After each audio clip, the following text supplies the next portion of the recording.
guys, it's Tessa. So as you saw last time, I finished the color work for this guy. I think I said I have a couple more rows left before I split for sleeves. I think I'm still committing that because I also know this yarn stretches a lot based on the swatch I made. So I'm really not too worried if I do too few rows for the sleeves because I know it's going to stretch out quite a bit more. But that's where we're going to go. My plan is to split for sleeves, and then I think I'm going to do the sleeves first, both sleeves first, so that I'm not spinning the entire thing with the body already done and all that stuff. The sleeves I think are going to go first, and then the body. Doing the sleeves separately because I can't do two at a time. I tried on, I think the last sweater I made, couldn't do it. So I'm going to finish up the rows to split for the sleeves, and we'll check it again then. I'm almost done with this third ball of yarn, but I figured I would just check in and chat a little bit. I think what I'm going to do, because I've flipped now on this 3 times, I think I'm going to finish this ball of yarn, or this section of yarn, so this ball and then whatever's left of the kid silk, and finish that off, and then I think I'm going to do one of the sleeves. My worry is I don't want to get stuck on sleeve island or body island because I will 100% do that. So I think if I do one sleeve, the rest of the body, and then sleeve 2, I'll avoid that like sleeve island feeling. So I'm going to finish up this ball of yarn and then go from there. I also wanted to tell you, I got this new pattern recently. It's called the Widow's Web Shawl. I got it on Etsy, and oh my god, it's so pretty. I have to make it. I have practically 1.5 balls left of both the Flora in the light gray and the kid silk in the light gray. So I think I'm gonna use that to make it. My only worry is that I'm not gonna have enough yarn, and if that's the case, then I will just either order another thing of the Flora and just wait it out till it arrives, or maybe I'll do whatever section is left just in the black that I'll have left over, because I know I will have some left over. But I am so excited to make that. I think it's gonna be really fun. It's a setup of 6 rows, and then it's a 4-row repeat for the majority of the pattern. And then for the final, I think it's like 10 or 12 rows, it's another set of a pattern. But basically you're starting at a certain number of stitches and going all the way down until you have 1 stitch left on your needle. And it creates this very beautiful looking web effect. I'll insert a picture here if I can remember to. But yeah, I also want to hop on because you've probably noticed in some of the videos you've seen recently, I haven't been my usual kind of like chipper self, and I just kind of wanted to check in with you guys. I know I'm not like a large channel or anything, but I do like to keep myself honest and upfront with how I'm feeling and all of that. And recently I was feeling really overwhelmed about doing YouTube and my shop and all of that. I've also been dealing with some seasonal depression issues for the better part of the last 6-ish months. But I think I'm finally out of that funk, and I'm finally feeling better physically and mentally. So you should see basically an uptick in my content again, where I'm a little more lively. But I do have some issues related to depression and anxiety. I don't really talk about it at all, but I went through a lot a few years ago. I'm doing a lot better than I was then. And in general, I usually have pretty good days. Just the last 6 months or so have been a little bit rough. Work has been a little bit more stressful, as you've seen from the last few videos. But again, I think overall I've kind of worked out all of my thoughts, feelings, and opinions on that, and I'm feeling a lot better. Let me know what kind of content you guys want me to make. That shawl I'll make a video for probably. It's going to be part of my stash busting series. But let me know what kind of things you're interested in seeing. I do have a couple crochet tutorials. I don't mind doing more. I just don't know what you guys would want me to show you how to make. Part of me wants to start a beginners playlist, so it's a bunch of beginner tutorials or steps on knitting or crocheting. As you guys know, I'm not as much of a knitter as I am a crocheter, but I would still love to show people who want to learn, and if I'm your facet for that, I don't mind it. I'm also working on a couple personal projects. I realized that was something I wanted to do because I think that also helps me a little bit with, you know, some of that depression where it just feels like I'm constantly producing things for other people. I'm making a couple projects on my own. One of them is the Point Edwards mitts. I'm almost done with this one, but it's something I work on after work exclusively. For about 30 minutes to an hour after work to kind of decompress since I do work from home. I knit that mitten, or that pattern I guess I should say, and it really helps me kind of just like decompress and separate myself from work, which is really nice. And then from there I knit away on currently the fish sweater, but that's not the point. I believe the final video for this little mini series will come out on the day before my birthday, which is really exciting. I do film these a bit in advance just because they are larger projects. I would love to become more personal with folks here on the internet. Obviously not too personal, but you know, I don't mind talking about my tattoos or the things I've been through, or what I do just in general outside of my knitting and crafting. But yeah, let me know what you guys think. I am still planning to hopefully continue to upload every Saturday. I did miss one in March. That was during all of the chaos with work, so I honestly just kind of forgot to preview or pre-upload the video. But I decided then I can't let something so small as not uploading a video like kind of determine how I feel for the rest of the week. And once I kind of decided to myself that my mental health is more important than me posting a video on a Saturday, I kind of got over it. I still want to post every Saturday, of course, but it's not detrimental for my mental health if I forget to do it. Usually though, I am pretty good, and I typically edit and pre-upload about 3 to 4 videos in advance. So you guys are currently seeing this in May, and I filming it in March/April. I think I'm also going to start to gear my channel towards more things for me and not so much focused on like my shop. I'm still going to be doing shop videos and shop updates and things like that. I just think, again, for my own self, the whole point of me originally doing this was so that I kind of had a place I could talk to people about my crafting and about what I'm doing, and we could have kind of a friendship that way. And I think I kind of let it a little bit get to me that, you know, I wasn't doing well, or every video I was making was just for my shop stuff, and to me it felt like I wasn't being myself, and it felt like more I was just trying to advertise buy my stuff, which I don't care about that really. I just know I make enough. I make so many things, and I can't afford to keep it all in my house anyway, so I typically just list it because I want it out of my house. And I'd love for it to go to a home for somebody who would love it much more than I can.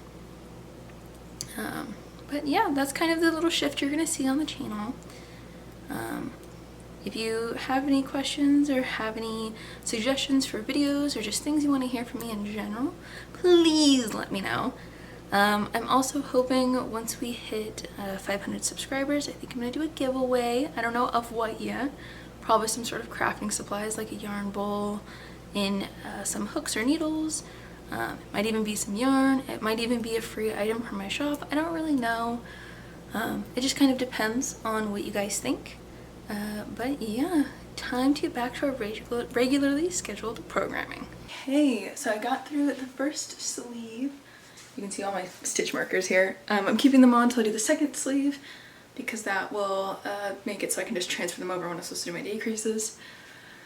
I did do my decreases a little bit differently than what I originally mentioned. You can see that they all have kind of different spacings from each other. I have 6 colors of stitch markers, so every 6 I did 1 less row between that section.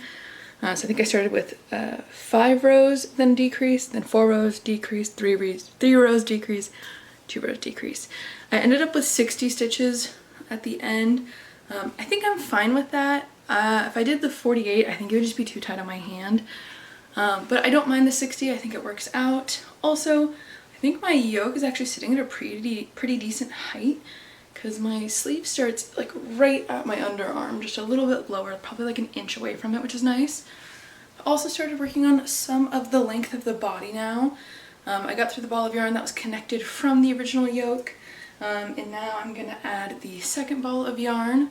I have a tiny bit of the mohair from the ball left, so I'm just gonna connect a working skein of the other yarn because I think it's what's left of the sleeve, and that should make us about even when I switch over again. But new goal is to finish the body this week ideally. It's been a little bit since we talked. I think I finished the sleeve in 3 days, but I didn't really work on it for a few days as well. I also think I'm gonna put some elastic in the collar here because I don't like how far it stretches. So I think I'll put some elastic in it so that it sits more like here. So it's a little bit closer. Sleeve length should still work. This is pre-blocking. I have a feeling it's going to stretch a decent bit. Even if it doesn't, I really don't mind this length, honestly. But that is where we're at. I'm going to finish the body, I think, this week. And then next week, I'm not going to push myself, but I'm still going to try to complete the sleeve in the next week or so. But that is where we're at right now. I will check in again when we finish the body. I don't even know if you can really see where it ends here, but it's quite literally like this space. It's not much. Alright, so I finished the body of this sweater. I was able to do that finish I wanted. I did also do a different type of bind off than I would usually do. I don't know if you can even see that at all. Basically it mimics like a long tail cast on essentially. I've been trying to test new bind offs recently because I don't love the one I do every time usually. So I wanted to try new ones. Basically, long story short, the body is done in a different bind off than both the sleeves are done in, which is fine, I don't really mind. I did finish the body yesterday. I finished casting off yesterday. It took me 3.5 hours to cast off using this bind off, which that was a lot, but I really like the way it turned out, so I think it's fine. I did make it on a little bit of the shorter side, but that's just because this yarn, when I did the swatch, stretched a little bit. It stretched enough to make me nervous. So I'm hoping that I can probably maneuver it a little bit to stretch it down to be a little bit longer and not have it pull the collar as well. I still think I'm going to put something in the collar here, some elastic to stop it from being out so far, because I would prefer it, I think, to sit like that, which makes it so that the body is about 1.5 inches or 2 inches shorter than I'd like it to be. But blocking should help with that. I also started the second sleeve, as you can tell. Already started transferring stitch markers. I got through the first set of the 6 set repeat, or 6 set decrease repeat. So now I'm moving on to the every 5th row is a decrease instead of every 6th row. And I think I'm planning to get this sleeve done today. I think I could do it. I think it'll be a lot, but I think I can do it. If not, I'll just finish it tomorrow morning and then block it tomorrow/Saturday. I don't really care how long the blocking takes. I think I mentioned this previously. I don't care how long it takes to block this thing, just because I want it blocked nicely and perfectly. So if it means it's sitting there for a couple days, that's fine as well. But I'm gonna get on with the second sleeve so we can wrap this video up soon, and I'll check in again when it's done. Alright, so I just redid my hair for the first time. Like, I did my own hair for once for the first time in like 6 years, so it's a little, it's something. But I don't know if you noticed, but I'm wearing a fully ends weaved in pre-blocked sweater. The fish sweater is done. I really like it. I saw that this pattern maker also has a like a salmon one. Salmon. Oh my god, me having a stroke. A salmon one. So I might make that or something else. I don't know. Knitting's kind of my vibe right now. But yeah, it's done. I did the sleeves. I have the exact same amount of rows. Having stitch markers every X amount of rows really does help. I'm still gonna redo the collar, I think, or put that elastic in. Joann's by me is officially closed, or I'm assuming it'll be officially closed once this video is up. And a friend of mine told me that there's nothing out at Joann's anyway right now, so can't find elastic. I can likely order some, but I really just don't want to pay the order cost, like the shipping, handling, all that shit, or all that stuff just for some elastic. But I do have some, I do have some thicker elastic. I think this is like 1/2 inch elastic. I think it's gonna be too thick to go in here. I might try it just to see if it works, but I don't really know. But this guy is done, and in the final video for this series, we're gonna go and block this sweater and then kind of talk about my thoughts, feelings, opinions on that. So it's gonna be more of a yap with me video plus how I block things, but that's it for this video. I hope you enjoyed the essentially finale of making the sweater. And let me know what you think. Let me know if you've made this or if you find any other patterns that are like this, that are like fish or something, and you think I like them, let me know. If you have any questions on this pattern, let me know. I did make quite a few modifications and they worked out really well for me. Honestly, I think the best modification is these sleeves. They don't do the bowing effect really at all in my opinion. I also did my cuffs quite tight. I used my smallest interchangeable needles, which I think is a 3.25 or 3, I don't really remember. 3mm, 3.25mm. But I don't really remember. I still think I might make this sweater in a Halloween colors, but I think I'm gonna look at the salmon pattern or look at other fish patterns. See if maybe another one calls to me, or if another just animal pattern in general calls to me more than this fish sweater. Again, had a great time making this. It took me about a month. Today's the 18th of April. And I try to film in advance because of my day job, but I think today's the 18th of April. And after restarting this whole thing that you saw in video 2, I believe, I started that on March 16th. So it took me a month and 2 days to fully complete this. That's again, I knit and crochet during the majority of my off times, so when I'm not working, weekends, I'm knitting and crafting quite often. So I think that's fast. I don't really know. I don't have a point of reference really. Knitting's never been my strong suit or my most often made or my most often craft. I mostly crochet, but I'm honestly really loving knitting. Anyway, that is enough yapping for this video. I hope you guys enjoyed, and I will see you next time. Bye!